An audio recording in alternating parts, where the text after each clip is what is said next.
નમસ્કાર મિત્રો, જય શ્રી કૃષ્ણ. હું છું પાર્થ આહિર દિલેર, આપનો મિત્ર. આજે અમારી બાજુમાં કનાડ ગામ છે, એની સીમમાં એક મજૂર પરિવારમાં બેનને આપણે સુવાવડ પર લાડવા આપવા આવ્યા છીએ. બેનના હાથમાં ડબ્બો છે, એમાં 2 કિલો ઘીના આપણે લાડવા બનાવ્યા છે.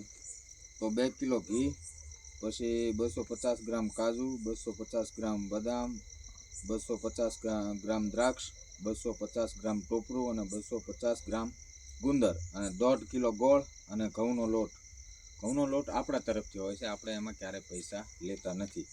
અને આ 2 થેલીઓ છે, તો આમાં બાળકના 10 થી 15 જોડી કપડાં હોય છે, એ આપણને આપણા મિત્રો મોકલતા હોય છે. અને આમાં બેન માટે સાડી હોય છે.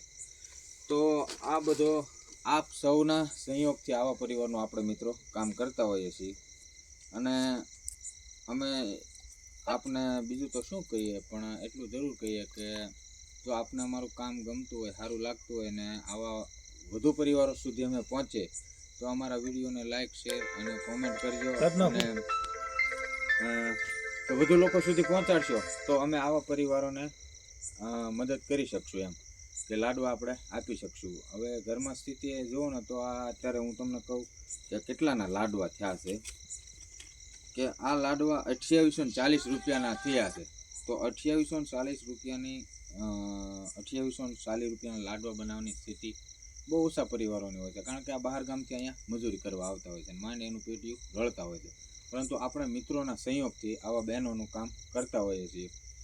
તો બીજી એક વાત કરું કે અત્યારે ગામડામાં કડકડતી ઠંડી પડી રહી છે, અને એક પ્રસ્તાવ એ પણ મૂકું મિત્રો કે મારો એવો એક વિચાર આજે આ ઠંડીમાં અમને આવ્યો. અમે અમારા ગામથી આ ગામ સુધી આવ્યા ને, તો આ એટલું પહેર્યું છે તો એટલા બધા ઠરી ગયા કે આ લોકો તો ઝૂંપડામાં રહે છે, તો આનું શું થતું છે. તો મને વિચાર આવ્યો છે કે જો મિત્રોનો સંયોગ મળે તો આપણે બ્લેન્કેટનું વિતરણ કરવું છે.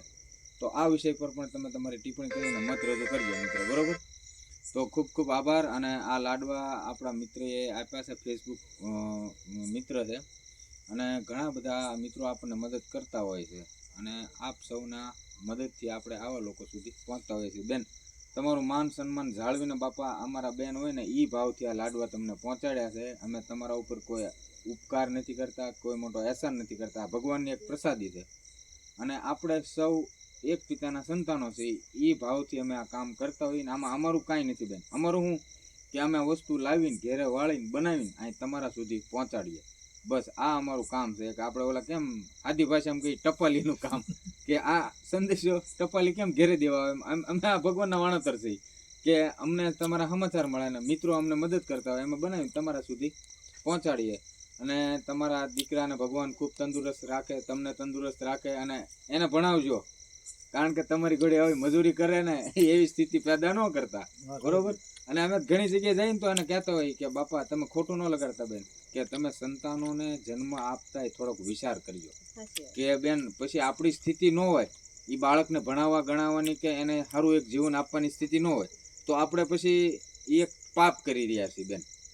તો અમે ઝાઝા પરિવારોમાં એમ કહેતા હોય કે તમે સંતાનોને જન્મ આપતા પહેલાં થોડુંક વિચારો કે ભાઈ આપણે એને જન્મ તો આપી દીધો, પછી એને શું કરશું, ભણાવશું ગણાવશું, એની સ્થિતિ પછી કેવી થાય છે, બહુ ખરાબ થાય.